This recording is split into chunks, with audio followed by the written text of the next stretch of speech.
नमस्कार दोस्तों, कैसे हैं आप। इजी न्यूज़ में आप सभी का स्वागत है।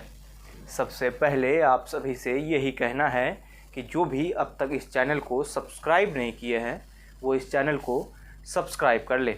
आखिर आज मदरसे पर बात क्यों होनी चाहिए, इसके पीछे एक बहुत बड़ी वजह है। आपको पता ही होगा कि यूपी और उत्तराखंड में मदरसे की सर्वे की बात चल रही है। हालांकि यूपी में मदरसे में सर्वे शुरू भी हो गई है और योगी सरकार का ये कहना है कि ये सर्वे इसलिए करवाया जा रहा है ताकि गैर मान्यता प्राप्त मदरसों को मेन स्ट्रीम में लाया जा सके। इसी के तहत उत्तराखंड सरकार ने भी ये ऐलान कर दिया है कि हम भी मदरसे की जांच कराएंगे। असम में आपने देखा ही होगा कैसे एक मदरसे पर बुलडोजर चला दिया गया। जहां ओवैसी जैसे नेता इसे मिनी एनआरसी बता रहे हैं तो वहीं कई मौलाना इसको लेकर विवादित बयान दे रहे हैं। आखिर मदरसों के सर्वे पर ये बवाल क्यों मचा हुआ है और इन मदरसों पर बवाल होना चाहिए या फिर आराम से सर्वे होने दिया जाना चाहिए, ये कई सवाल है जिस पर चर्चा होना बेहद ही ज़रूरी है। आपको पता होगा कि हमारे देश में कई ऐसे मदरसे हैं जहां पर सुविधाएं बहुत ही कम हैं, जो गैर पंजीकृत है, जिसके बारे में किसी को अता पता तक नहीं है, लेकिन देश के दूर दूर के हिस्सों में वो मदरसे संचालित हो रहे हैं। वहाँ पर बच्चे पढ़ भी रहे हैं, उनके शिक्षा का स्तर क्या है, उन्हें क्या क्या पढ़ाया जाता है, ये सरकार को नहीं पता है। तो फिर सर्वे में क्या परेशानी होनी चाहिए। मुस्लिम पक्ष का ये कहना है कि सरकार का उनके धर्म में ये दखलंदाजी है और मुस्लिम धर्म में किसी की दखलंदाजी बर्दाश्त नहीं की जाएगी। ये एक पक्ष है। अब आप दूसरे पक्ष को सोच कर देखिएगा। जिन मदरसों में लाखों लाखों बच्चे पढ़ते हैं, उन मदरसों में अगर ये ही नहीं पता है कि क्या पढ़ाई हो रही है, जब सरकार को उसके बारे में जानकारी नहीं है, तो उन मदरसों को सर्वे में जाना क्यों नहीं चाहिए। ये हो गया एक सरकारी पक्ष और दूसरा मुस्लिम पक्ष। लेकिन भारत क्या कहता है, भारत का इतिहास क्या कहता है और मदरसों की क्या कुछ कहानी है, आज हम इसी को समझ लेते हैं। कई मौलाना इसको लेकर अजीब अजीब तरीके के बयानबाजी कर रहे हैं, तो कुछ मौलाना और मुफ्ती इस सर्वे के समर्थन में भी दिख रहे हैं। तो हम मुस्लिम पक्ष की ही बात कर लेते हैं। आपने सच्चर कमेटी की रिपोर्ट बहुत ही सुना होगा। सच्चर कमेटी ये कहती है कि भारत में मुसलमान सबसे पिछड़ा है, मतलब कि एक ऐसा वर्ग जिसकी आबादी 30 करोड़ से ज़्यादा है, वो वर्ग हमारे देश में पिछड़ा है। सच्चर कमेटी की रिपोर्ट को अगर आप पढ़ें तो समझ में आता है कि जो भी एरिया मुस्लिम पॉपुलेटेड है, जहाँ पर मुस्लिमों की संख्या ज़्यादा है, वो एरिया और एरिया के मुताबिक ज़्यादा पिछड़ा हुआ है। वहाँ ज़िंदगी जीने लायक सुविधा भी मौजूद नहीं है। क्या ये काम सरकार जानबूझकर करती है? मुझे ऐसा नहीं लगता है। जब हर राज्य में करोड़ों अरबों रुपए के फंड जाते हैं तो फिर वो पैसा मुस्लिम वर्ग तक कैसे नहीं पहुंच पाता? क्या मुस्लिम समाज अपने हक को लेकर सामने नहीं आ रही है? सच्चर कमेटी की रिपोर्ट से देखकर ये भी बातें समझ में आती है कि मुस्लिम समाज को हमेशा और हमेशा राजनीति के लिए इस्तेमाल किया गया है। क्योंकि एक वक्त आपको याद होगा जब हमारे देश की राजनीति मुस्लिम सेंट्रिक हो गई थी। इसको लेकर कई तरह की चर्चाएं हो रही थी और बात अलग अलग तरह की हो रही थी। कहा यह भी जाता है कि राजनीति में अगर किसी वर्ग की चर्चा ज़्यादा होने लगे तो उस वर्ग का उत्थान होना तय माना जाता है, क्योंकि नेता उसके पीछे जाते हैं, उनके वोट लेने के लिए उनका काम करते हैं। लेकिन अगर हम इसी चीज़ को मुस्लिम समाज पर अप्लाई करते हैं तो वहाँ इसके उलट दिखता है। ये उलट दिखने का सबसे बड़ा रीज़न यही है कि मुस्लिम समुदाय को एक वोट बैंक के तौर पर इस्तेमाल तो कर लिया गया, लेकिन उसका विकास नहीं किया गया। अब हम इसको लेकर ही मदरसे पे चलते हैं। मदरसे में कुरान की पढ़ाई करवाई जाती है, कई मदरसों में आधुनिक शिक्षा भी दी जाती है।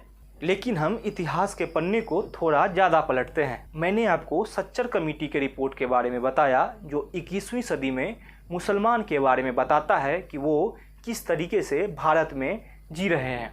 लेकिन इतिहास हमारा बहुत ही पुराना है। मैं आज़ाद भारत की ही बात करूंगा, उससे पीछे जाना शायद हमारे लिए मुमकिन भी नहीं और वहां पर ऐसी कोई बात भी नहीं जिसको लेकर एक तर्क गढ़ा जा सके। बात 1950-51 की होती है, जब भारत आज़ाद हुआ था। 1947 में आज़ाद होने के बाद भारत ने कई तरह की कठिनाइयाँ देखी थी। जब चुनाव के बाद पंडित जवाहरलाल नेहरू पहली बार प्रधानमंत्री बनते हैं तो एक बिल आता है जिसका नाम हिंदू कोड बिल होता है, जिसमें कई तरह की बातें होती है, जिसमें हिंदू में तलाक और कई तरह के हिंदू समाज के लिए कानून लाया जाता है। उस समय बात ये भी उठता है कि अगर सिर्फ हिंदू समाज के लिए ही लाना है तो मुस्लिम समाज के लिए क्यों नहीं, मुस्लिम कोड बिल क्यों नहीं। उस समय के प्रधानमंत्री पंडित जवाहरलाल नेहरू सदन में ये आश्वासन देते हैं कि वो बहुत जल्द ही मुस्लिम कोड बिल भी लाएंगे, लेकिन ऐसा होता नहीं है। पंडित जवाहरलाल नेहरू से कांग्रेस की कहानी मनमोहन सिंह तक पहुंच जाती है, लेकिन मुस्लिम कोड बिल नहीं आ पाता है। इसको लेकर कई तरह की बातें हैं जिसको मैं राजनीति में आज जाने की कोई बात ही नहीं होती है। मैं आज बस आपको ये समझाना चाह रहा हूँ कि इतनी आबादी होने के बाद भी मुस्लिम समाज पिछड़ा क्यों है। अब आप उस भारत में आगे बढ़ते हुए चले आइए। बात ये होती है कि आखिर मुस्लिम कोड बिल कब आएगा। बात बात पर कई जगह सुप्रीम कोर्ट ने भी कॉमन सिविल कोड को लेकर बात की है कि देश में एक कानून होना बेहद ही ज़रूरी है, लेकिन कोई भी सरकार इसको लेकर हिम्मत नहीं जुटा पाती है। भारत धर्मनिरपेक्ष राज्य है, यहाँ पर हर किसी को अपने तरीके से जीने की आज़ादी होती है, लेकिन आप कोई भी मुस्लिम राष्ट्र को उठा के देख लीजिए, वहाँ पर शांति नहीं है। भारत हिंदू बाहुल्य देश है, लेकिन यहाँ भी लोकतंत्र के हिसाब से कहानी कही जाती है, कानून बनाए जाते हैं और सब पर लागू किया जाता है। क्या भारत में किसी एक धर्म के लिए अलग कानून या दूसरे धर्म के लिए अलग कानून है? ऐसा बिल्कुल भी नहीं है। आप 9/11 को याद कीजिए, जब अमेरिका में ब्लास्ट हुआ था, उसके बाद अमेरिका की सुरक्षा नीति बिल्कुल ही बदल गई। वहाँ पर एक कम्युनिटी को एयरपोर्ट पे ही टारगेट किया जाता था, उनके कपड़े उतरवा कर उनकी जांच की जाती थी। वो आज भी है, लेकिन भारत में हजारों छोटे बड़े आतंकवादी हमले हुए हैं। भारत में किसी भी एयरपोर्ट पर आपको ये व्यवस्था देखने को मिली है? सोचने का वक्त है, सोचना बेहद ही ज़रूरी है। आज एक मदरसे के सर्वे पर बवाल उठ गया है, लेकिन आपको पता होना चाहिए कि देश में एक भी मदरसा, एक भी गुरुद्वारा और एक भी चर्च सरकार के अंदर में नहीं है, लेकिन 4 लाख से ज़्यादा मठ और मंदिर सरकार के अंदर में है, जो सीधे सीधे सरकार चलाती है, जिसका राजस्व सरकार के हाथों में आता है। तो फिर एक मदरसे पर बवाल क्यों किया जा रहा है? क्योंकि कहानी आप कुछ भी कर लीजिए, कहानी में कुछ भी कहा जा सकता है, लेकिन अगर आप ये कहानी ये कहकर कह रहे हैं कि मदरसे को टारगेट किया जा रहा है, तो फिर उन मठ और मंदिरों का क्या, जिसको सालों से सरकार हैंडल करते हुए आ रही है। सवाल कई तरह के खड़े किए जा सकते हैं। लोकतंत्र में सवाल करना आपका अधिकार हो सकता है, लेकिन उन मदरसों का क्या जिसके फंडिंग के बारे में सरकार को भी पता नहीं है। लेकिन जिन मठ मंदिरों को सरकार हैंडल करती है, उसको लेकर कभी आवाज़ नहीं उठाई जाती है। तो क्या एक कानून देश में ये बना दिया जाए कि हर मठ मंदिर, चर्च, गुरुद्वारा और मस्जिद को सरकार के अंदर दे दिया जाए? तो क्या वो धर्म के अंदर हस्तक्षेप नहीं होगा? जिस तरह से सर्वे को लेकर ये कहा जा रहा है कि सर्वे मुस्लिम धर्म के अंदर एक हस्तक्षेप है, तो क्या उन 4 लाख मठ मंदिरों को जिसको सरकार हैंडल कर रही है, वो हिंदू धर्म के अंदर हस्तक्षेप नहीं है? सवाल सिर्फ धर्म पर आधारित नहीं होनी चाहिए, सवाल सोच और समझ की होनी चाहिए। अगर आप मुस्लिम कम्युनिटी के ही इतिहास को देखें, भारत में पहला मस्जिद केरल में बना था और उस मस्जिद के लिए दान एक हिंदू राजा ने दिया था। भारत वो राष्ट्र है जो सबको समाहित करके चलता है। यहाँ पे हर धर्म के लोग, यहाँ तक कि मुस्लिम के 72 फिरके के लोग शामिल हो जाते हैं। लेकिन याद कीजिए, बहुत दिनों की बात नहीं है, कुछ 10 साल बीते होंगे केरल का मल्लापुरम ज़िला, जहाँ मुस्लिम की आबादी ज़्यादा हो जाती है, तो वहाँ पर ये कहा जाता है कि यहाँ पर अब मुसलमानों के तौर तरीके से चलेंगे। क्या ये एक लोकतंत्र में जायज़ है? कुछ ही दिनों आपने एक विवाद ये देखा होगा कि कुछ मुस्लिम बाहुल्य एरिया में, जहाँ पर मुस्लिम आबादी ज़्यादा है, वहाँ के स्कूलों में शुक्रवार को छुट्टी दे दी जाती है, जबकि पूरे देश में ये व्यवस्था है कि स्कूलों में रविवार को ही छुट्टी होगी। क्या किसी एरिया में आपकी कम्युनिटी यानी कि मुस्लिम समाज की कम्युनिटी ज़्यादा हो जाती है तो फिर क्या उसके हिसाब से कानून चलेगी? अगर आपको अपने धर्म के कानून को ही लागू करना है तो पूरे शरिया को लागू कर दीजिए, क्योंकि शरिया में तो चोर और डकैती पर हाथ काटने की प्रथा है।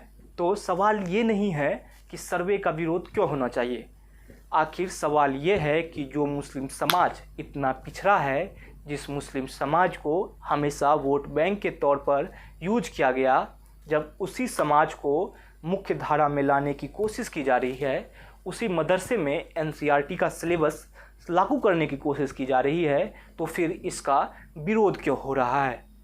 आपके नेता आपको बरगलाने की कोशिश करेंगे, चाहे वो हिंदू समाज के नेता हो या मुस्लिम समाज के नेता, वो हमेशा अपना फ़ायदा ढूंढते हैं।